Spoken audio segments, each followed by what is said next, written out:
before we get into the heavy geopolitics and, the grand military strategy of the 2026 Iran war, we really need to confront the devastating reality on the ground first. Welcome to this explainer. Over the next few minutes, we're unpacking one of the most significant, rapidly escalating conflicts of our time. Absolutely. But listen, any true understanding of this crisis, it has to begin with the human cost. Behind all the flashing headlines, the cool-sounding military code names, and the wildly fluctuating oil prices, there are real people. People whose entire lives were irrevocably altered almost overnight. Families were caught in the crossfire, entire communities were completely shattered, and futures were just erased in a matter of days. We absolutely have to keep that human element front and center as we break down what happened. Just looking at the numbers, by June 2026, which is just a few short months into the hostilities, the death toll had already crossed 1,900. And remember, that staggering figure only represents the lives lost in strikes on Iran. Yeah, it's an incredibly sobering reminder. When regional tensions finally boil over into major, uncontrollable combat operations, the civilian and human toll is just immense. The sheer scale of the loss, it happened at a terrifying speed. And the destruction wasn't limited to human life either. The toll on the region's history was profoundly cultural. Exactly. Over 120 museums and historical sites were either heavily damaged or just completely destroyed in the bombardments. We are literally talking about millennia of heritage caught up in the violence. It's this stark, awful realization that modern warfare doesn't just erase the present, it wipes out irreplaceable pieces of a nation's past, too. Which really makes you realize how quickly these localized tragedies spread outward. I mean, how fast did it feel like this conflict reached your own community? So we want to hear from you on this. How long does it take for a regional conflict to disrupt the entire globe? Tell us in the comments. We honestly read them all. And it's fascinating to see how fast everybody felt the ripples of this war in their daily lives. Section 1. The Spark. Operation Epic Fury. The timeline for this initial escalation is shockingly compressed. On February 27th, while traveling on Air Force One, President Donald Trump officially authorized what the Pentagon codenamed Operation Epic Fury. And the very next day, February 28th, U.S. and Israeli forces launched coordinated, massive strikes across Iran. And in what was an unprecedented escalation, Iran's supreme leader, Ali Khamenei, was actually assassinated in an Israeli air attack. Right, and by March 1st, Iranian state media officially confirmed his death, along with the loss of several of his family members. The sheer speed of this decapitation strike absolutely stunned the international community. So we have to look at what exactly was targeted during Operation Epic Fury, or as Israel called it, Operation Roaring Lion. These joint U.S.-Israeli combat operations aim to systematically eliminate perceived threats from the Iranian regime. The key targets were highly specific, though. We're talking Iranian nuclear facilities, extensive military infrastructure, and senior regime leadership. It was this massive, multi-pronged assault designed to cripple Iran's strategic capabilities instantly and decisively. And that strategy brings up a centuries-old debate among military strategists, right? When you take out the top leaders, do you actually break the enemy's resolve, or do you just ignite a much larger powder keg? We'd love to hear your take on this one. Does targeting leadership shorten a war or guarantee its escalation? Drop your thoughts below, because this specific conflict is basically the ultimate modern case study for that exact question. Section 2. The Escalation. Regional Retaliation. A targeted strike of this massive magnitude was never going to just remain contained. While the initial Allied strikes hit very specific nodes within Iran, the retaliation was incredibly widespread. Yeah, Iran codenamed its retaliation Operation True Promise 4, and within hours and days, they weren't just firing at Israel. They targeted U.S. allied military bases across the entire Persian Gulf. They hit facilities in Bahrain, the United Arab Emirates, Kuwait, and Saudi Arabia.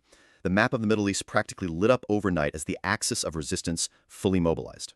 Internally, Iran was undergoing a seismic shift. The Iranian government declared 40 days of mourning for Ali Khamenei, which created this deeply emotional and highly charged national atmosphere. And during that incredibly emotional period, hardline voices within the country really seized the momentum. Fueled by anger, they openly justified a much more aggressive foreign policy. Some even argued for political assassinations in return, openly depicting Western leaders as targets in state media. The push from ultra-conservatives was just for uncompromising, far-reaching revenge. Section 3. The Choke Point. Strait of Hormuz Crisis. So that revenge quickly expanded way beyond missiles. The Iranian Revolutionary Guard Corps utilized their geography to essentially hold the global economy hostage. They completely closed the Strait of Hormuz to commercial shipping. Instantly, 25% of the world's seaborne oil trade was completely blocked. And to make matters worse, 20% of the world's liquefied natural gas trade was also choked off in the blink of an eye. In response to this massive disruption of the global energy supply, the U.S. initiated a strict naval blockade of Iranian ports, basically turning one of the world's most vital waterways into a heavily militarized dead zone. This is the exact moment when geopolitics hits right at your front door. The actions in the Gulf caused prices at the pump to skyrocket practically overnight. So how much more are you willing to pay for gas before it affects your daily life? Comment below. Everyone felt a pinch here, and we want to hear how this global choke point impacted your local routine. And the maritime theater only escalated from there. In April 2026, U.S. forces intercepted and actually seized the Iranian-flagged cargo ship MV Tuska in the Gulf of Oman. The U.S. justified this by stating they were simply enforcing the strict maritime blockade. But, the Iranian perspective was completely different. Iranian state media called it a blatant attack on a civilian vessel by the USS Spruance. Every single incident with conflicting narratives like this just sent global oil markets into an absolute panic, spiking fuel prices even higher. Section 4, the global shockwave, economic collapse. The fallout from all this was immediate and severe. $37.3 billion. That is a staggering number to try and wrap your head around. Right. And just to be clear, that wasn't military spending. Studies showed that $37.3 billion was the direct cost to everyday Americans, caused purely by fuel price increases resulting from the conflict. Tens of billions of dollars were just wiped out from household budgets simply because of a geopolitical crisis thousands of miles away. Major corporations weren't immune either. The aviation industry took an incredibly hard hit as operating costs just spiraled completely out of control. The most high-profile casualty was definitely Spirit Airlines. The major American low-cost carrier ceased operations entirely on May 2, 2026. The skyrocketing jet fuel costs from the war exacerbated their existing financial difficulties, basically serving as the final nail in the coffin. It stranded passengers, cost thousands of jobs, and truly exposed the utter fragility of our global supply chains. It's really unsettling to watch major infrastructure just fold under the pressure of a localized war. It definitely makes you second-guess your travel plans. Would you feel safe flying when airlines are literally collapsing from global fuel crises? Let us know in the comments. It really highlights the anxiety of navigating a world where economic stability feels like it's unraveling before our very eyes.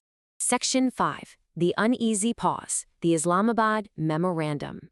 By June of 2026, diplomatic interventions finally brought a temporary halt to the widespread destruction, which was largely mediated by Pakistan, Oman, and Qatar. Step 1 happened on June 14th, when a fragile ceasefire agreement was officially announced. Then came Step 2. By June 17th, the Islamabad Memorandum of Understanding was formally signed by the key parties involved, which initiated Step 3, a highly scrutinized 60-day framework aimed at sanctions relief and the resumption of nuclear talks. It created a clearly defined yet incredibly delicate window for peace. Which brings us to the present day, July 2026. The ceasefire remains highly tenuous. The U.S. did issue a 60-day waiver on Iranian oil sanctions to keep the memorandum alive and try to ease those volatile global markets. But on the ground, recent skirmishes and the lingering anger over the assassinations and the infrastructure damage raise serious questions about whether this peace can actually hold. Both sides remain heavily armed, deeply suspicious of one another, and constantly on high alert. So, we leave you with this final thought. Will this 60-day pause actually lead to lasting peace? Or are we all just sitting in the eye of the hurricane? Comment below with your predictions and make sure to hit that subscribe button for updates as this incredibly volatile situation continues to develop. Thanks for joining us for this explainer, and we'll see you next time as we continue to untangle the complexities of our world.